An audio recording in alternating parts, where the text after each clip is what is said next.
classroom, clean and orderly. So I know that this classroom is very understandable.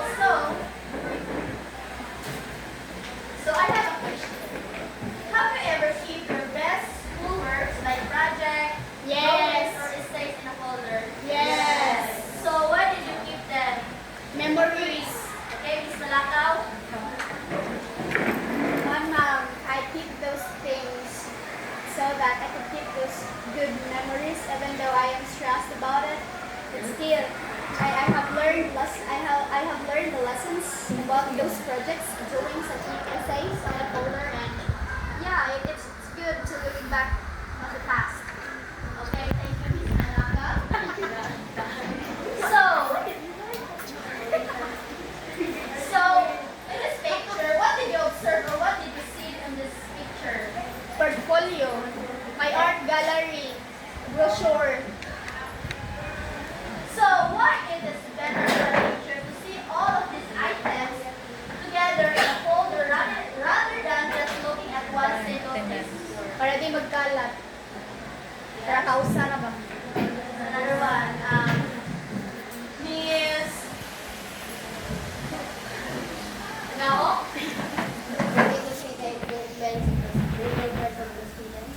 Yes, very good. Thank you, Miss Gao. So our topic today is assessing portfolio. So our learning objectives is describe, assessing portfolio, and identify the 5 criteria used in evaluating. Participate actively in class and group activities related to assessing portfolio, and demonstrate the ability to classify portfolio, sample, and identify recipient criteria from given example. So, when you hear the word assessing portfolio, what comes to your mind, man? Assessing portfolio. Anyone? Ito lang pause. Tawag ko ha? How you grade your portfolio? Yes, Miss Jano. Assessing portfolio is how you grade your portfolio. Yes, very good, Miss Jano. So, when you say assessing portfolio, please read everyone. Assessing portfolio is a process of looking at a collection of a student's work to see how well they are doing. Instead of just one test, a teacher uses this collection works to give feedback on a student's performance and improvement over time. So when we say assessing portfolio, it means that the teacher is looking for the all collected works in the students, like this or a clear standard. So we have 5 criteria. So first is content and completeness. So please read everyone. Please check if the student has completed all the required tasks and activities in their folder. So when we say content and completeness, it is like all required words is in there. If nakita ba ang mga required na mga words o kung saan ipangita sa maestra, makita ba tanan sa folder, so that is content and completeness. Next is quality of work. So this looks at how much effort the students put into their assignments and in their best work. So quality of work means is the students put effort in making portfolios. So makita ba nga quality sa work is clear ba siya or tagaan mag-effort or time sa mga students. Next is evidence of progress. So this shows the story of how the student has improved or grown from the start of the lesson at the end. So means evidence of process is naabang improvements. So di ba sa portfolio is naabang improvement ang mga students. Di ba? So, evidence of process is, for example, your first work may not be perfect, but later on, your work may be perfect or not improve ka. Next is organization. Please bring everyone. This focuses on how neat and orderly a folder is, making sure all papers are in the right space. So, organization is very understandable, di ba? Yes, if organized ba ang mga papers, organized ba ang pagkabutang sa mga papers, so that is organization. So, last is protection. So, what comes to your mind when you say maybe protection? Yes, thought. Another one. Names. Yes. So, reflection is, it is a personal thinking or ihagisuwat tungkol sa ang mga lesson nga na-learn sa ka students and or kung saan na feel about their work. So, again, what are the five criteria of assessing portfolio? Content and completeness, quality of work, organization,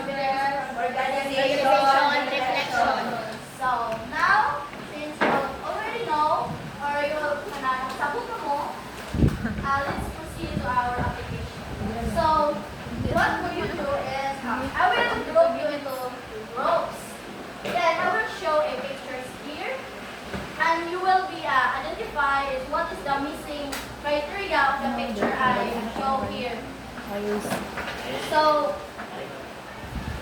Manel, Miss Tabuklaon to Miss Tubiano, Juan, then Ari is group. So, I need 5 representatives, every groups. Okay. So, what will you do is, kung bisa ang una makakuha ni is may maka-answer. So, your answer is, Ari ang umapa na Manila sa yung answer. So, is called the missing piece of the language. So, ako naman sorry.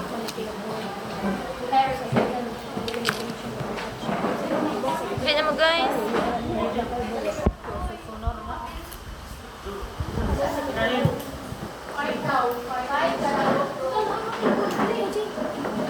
Five daw, 5. And I have a reward, so it will be number 1 to 15. So, kung isa, mapili mo na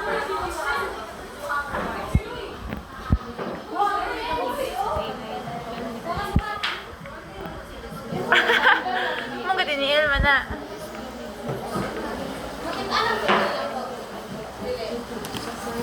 Frog di ra.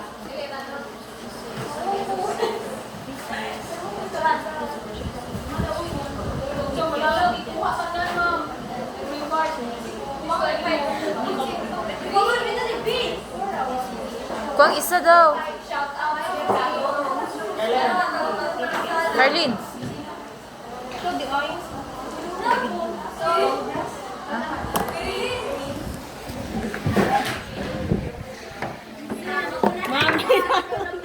Kinitaan ko din ni Ma'am, awa. Uy, uy.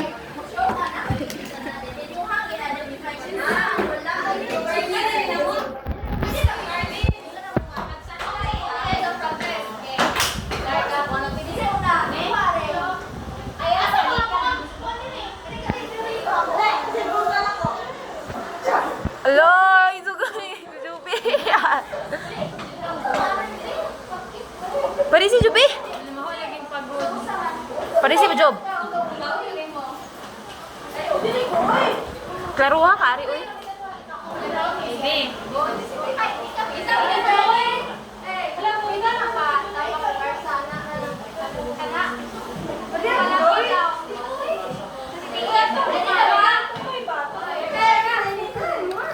Lisod ba mayor?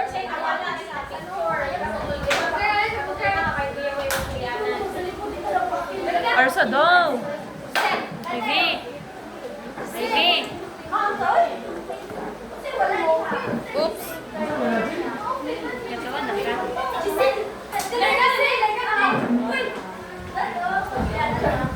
Nasugod na?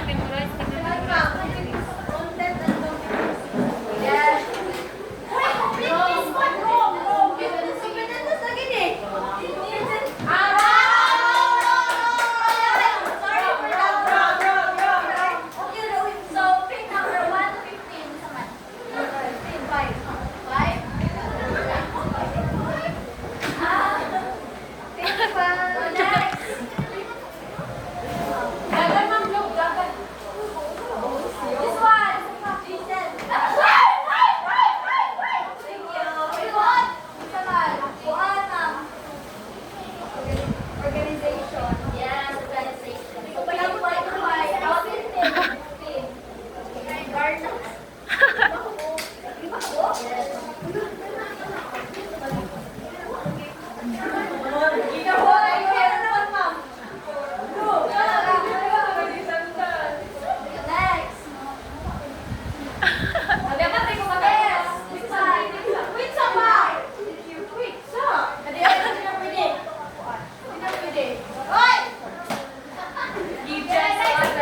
Kita kari oy.